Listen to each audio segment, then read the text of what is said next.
आज Yawal police station आए थे। जो 2 एफआईआर है हमारी, एक इमरान यूनुस पटेल और दूसरे हमारा जो 5 साल का बच्चा था, इन दोनों को जो बेरहमी से कत्ल किया गया है, उस ताल्लुक से 2 एफआईआर अलग अलग है। दोनों एफआईआर में आईओ हमारे पीआई धाबर बड़े साहब है। चूँकि दोनों में, एक में जो था पोस्को लगाने के बाद जो उनके 2 गवाह जो हमारे सीसीटीवी में आए थे, उन दोनों को पुलिस अभी तक के आरोपी नहीं बना पा रही थी, इसलिए उनके बारे में हमने सप्लीमेंट्री स्टेटमेंट लिखित तौर पे दिया है। और अभी आईओ साहब ने हमको वादा किया है कि ये इसमें आरोपी बैठ सकते हैं, जो आपने पेन ड्राइव दिया है। और दूसरे इसमें जो इमरान पटेल के इसमें है, उसमें बहुत सीरियसनेस से हमने बताया है कि ये मॉब लिंचिंग का ही प्रकरण है।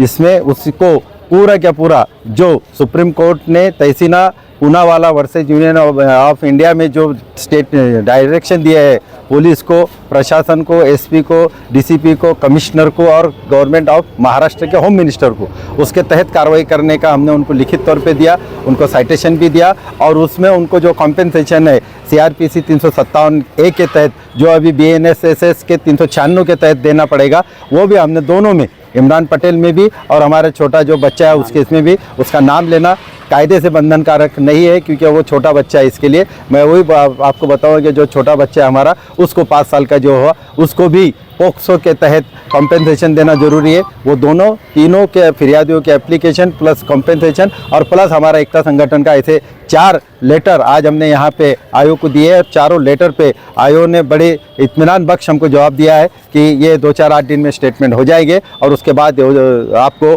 उसमें एडिशनल आरोपी दिखेंगे। साथ ही ये भी कहा कि जो मैंने वादा किया है 30 दिन का चार्जशीट का, वो भी कंप्लीट होने में आई। थोड़े बहुत लैक्मेना बाकी है, वो भी मैं क्लियर कर लेता हूँ। 164 के कुछ स्टेटमेंट बाकी है, वो भी क्लियर हो जाएंगे। उसके बाद दोनों इसमें चार्जशीट सबमिट हो जाएगी।